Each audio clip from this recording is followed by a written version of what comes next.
Hello everyone, welcome back to another FinMeUp weekly stock watch where we cover the most important stock market news that happened during the week.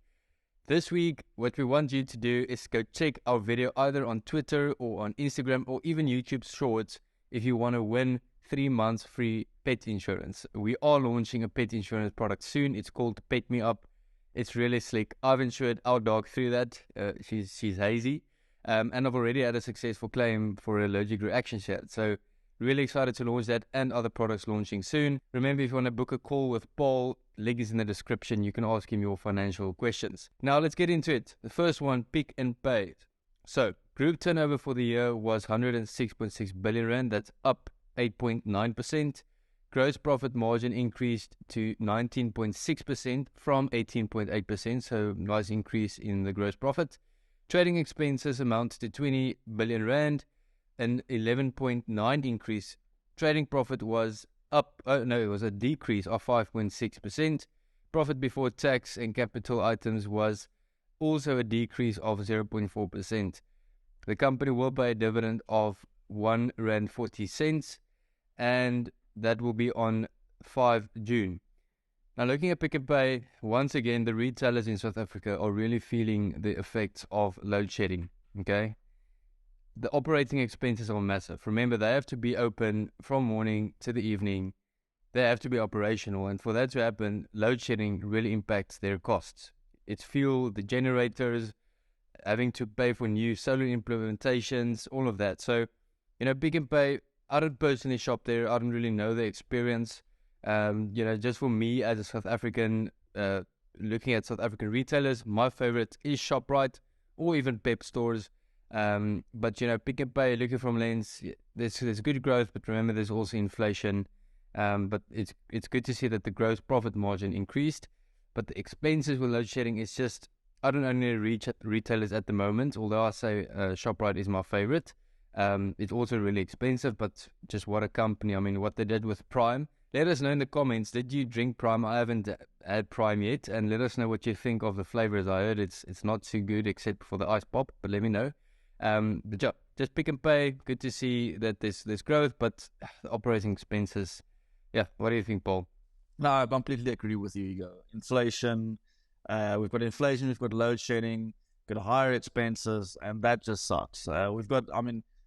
Inflation is 7%, and Pick n Pay, I think the profit before tax is a decrease of 0.4%.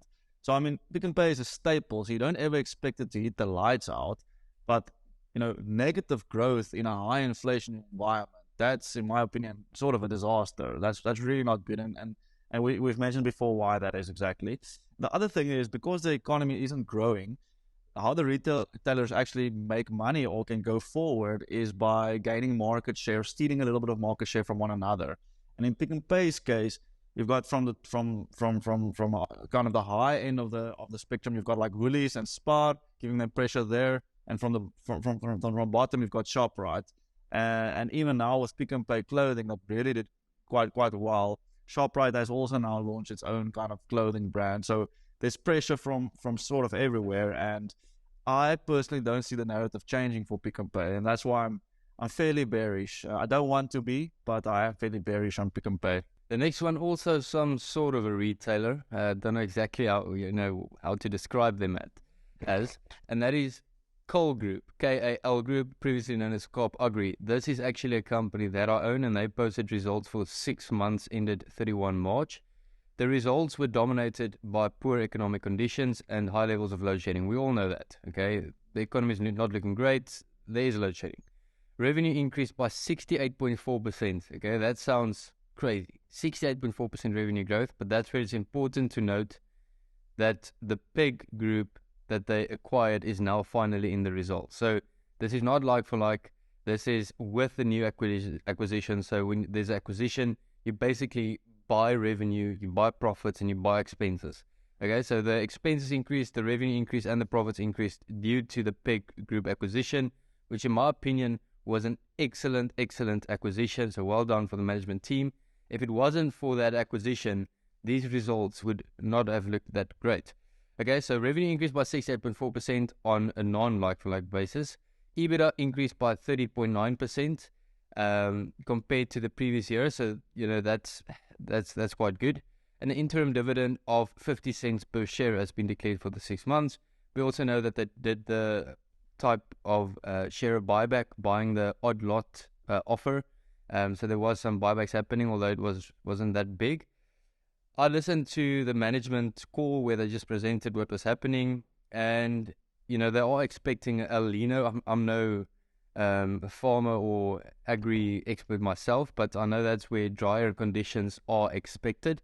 So they expect that to come in over the next year or two, which might see an impact on the agri side of the business. There's a few businesses that's doing really well, some business not doing that well, but the KAL Group is really doing well. It's basically they own the tanks at the petrol stations. They own the retail shops as well, or not the shops, but the actual product. So it's a bit of retail as well.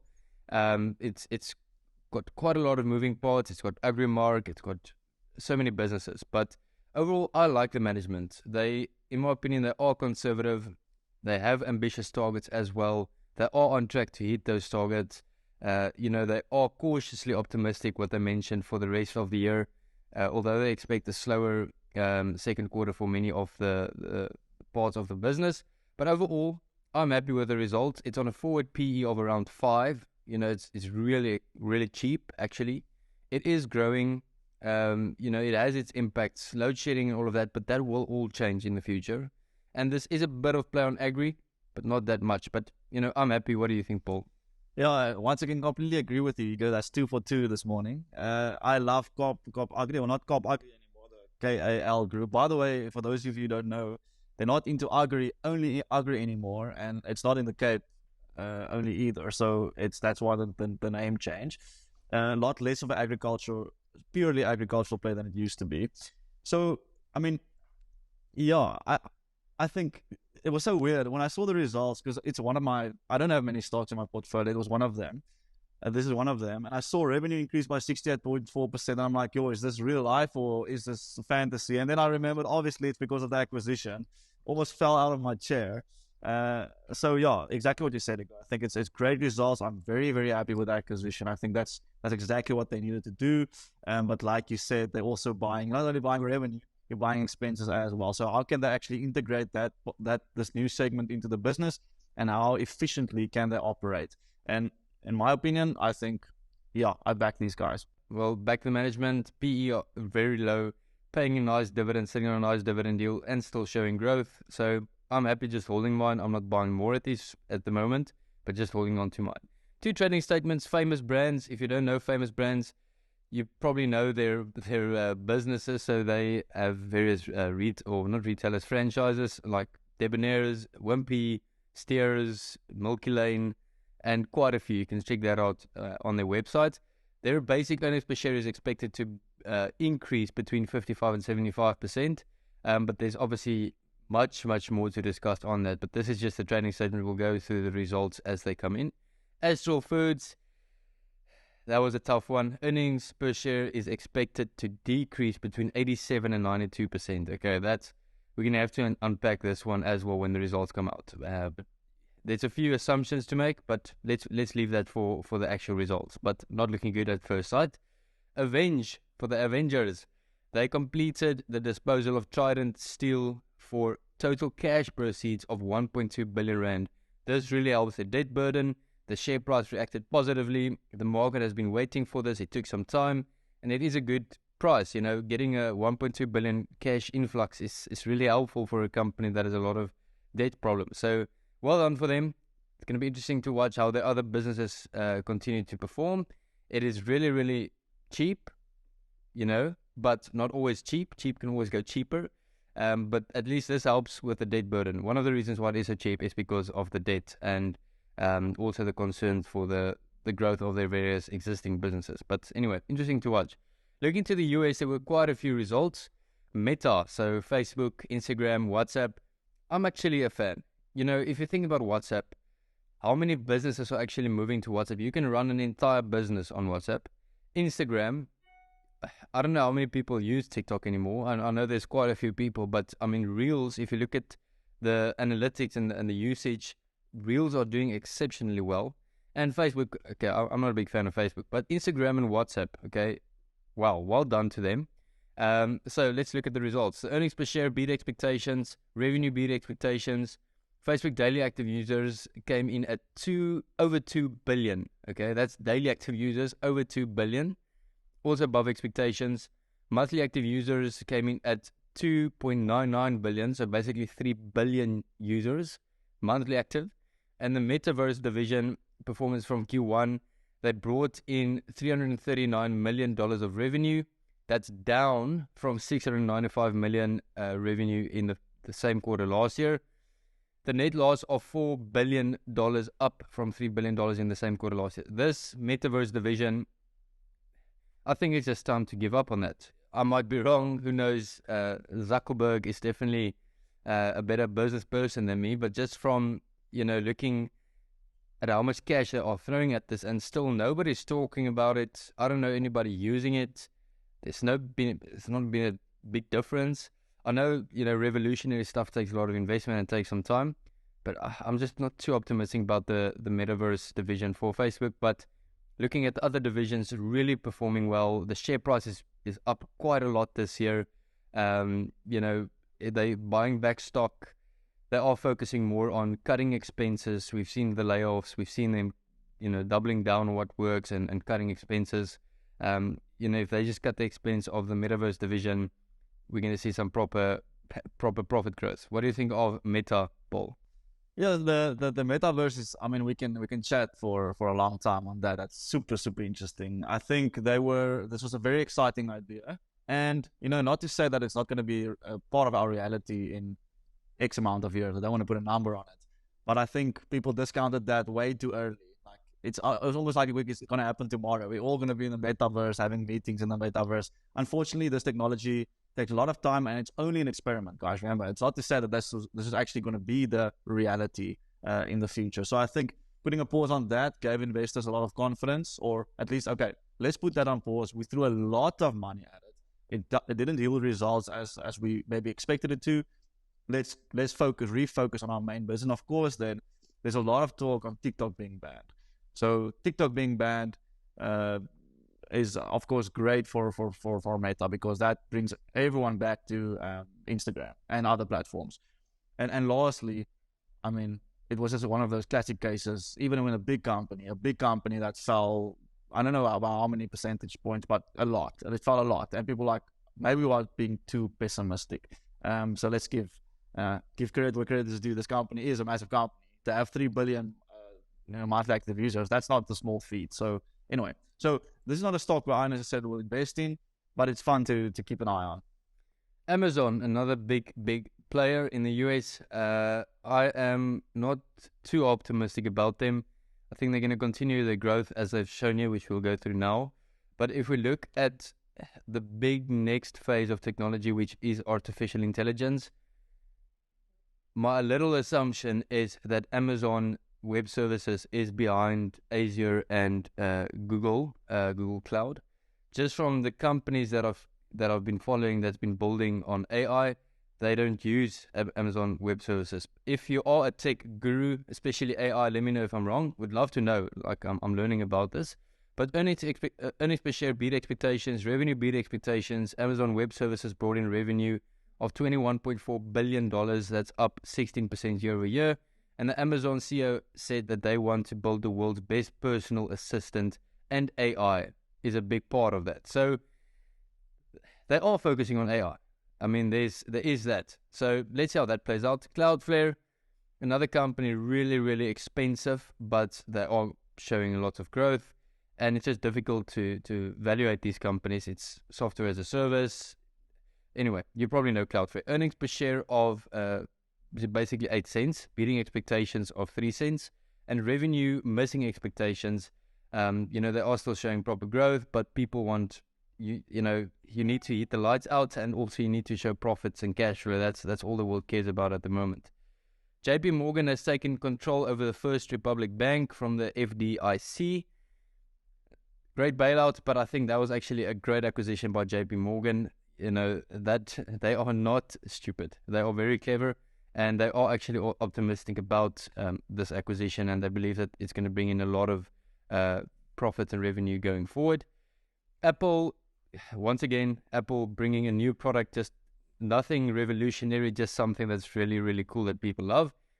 They brought out a new high-yield savings account, and that brought in almost $1 billion in deposit over the first 4 days. In 4 days, $1 billion. Okay, that's crazy, but it's like 4.something%, 4.5% something that you get on that high-yield savings. Well done for them. This is definitely entry for them into the fintech space. And 2 more to go, so stay with me. Sofi, a company that we've covered, a company that their CEO has just been continuously buying stock. I think it's now about 10% of his net worth that he's been buying stock of over the past 12 months. They've beat expectations quarter over quarter. I think it's now for 7 quarters after a row that they beat expectations. Really innovative company, showing lots of growth, user growth, product growth, new technologies, new products. It's just incredible. But I think just, it's part of the general market. There's not an appetite for high growth, even though they are part of that. Let us know what you think of so far. The earnings per share beat expectations, revenue beat expectations, user growth beat expectations, EBITDA beat expectations, and they're just continuously raising the guidance also. So, for the little so far that I have, I am happy with these results. I'm just holding on to them. I know they've been punished over the past year, but this is a long-term game.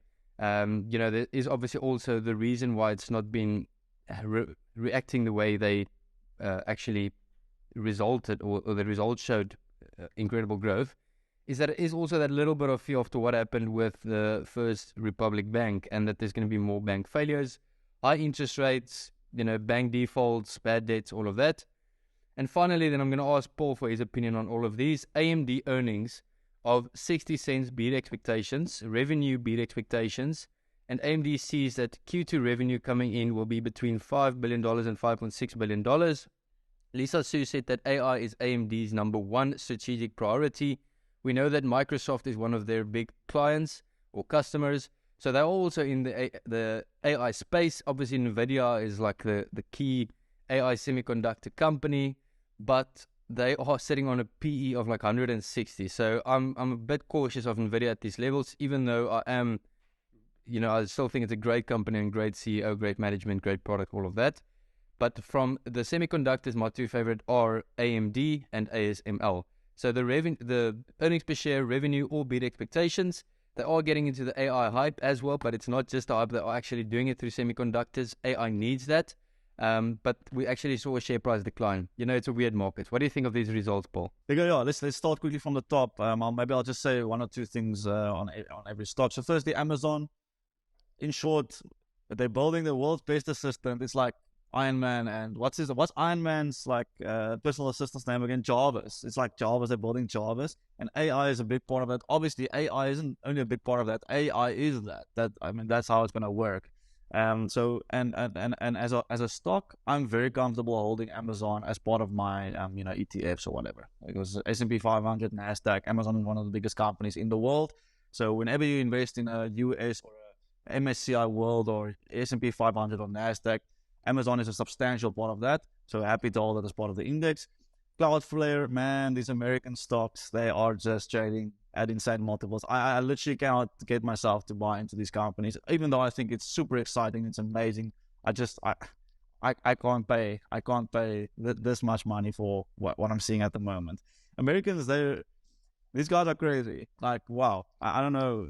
They're much more forgiving towards entrepreneurs and new companies. Like, they get on the hype train, and that's just how it works there. It's not like you can't even say it's overvalued. That's just how it works there.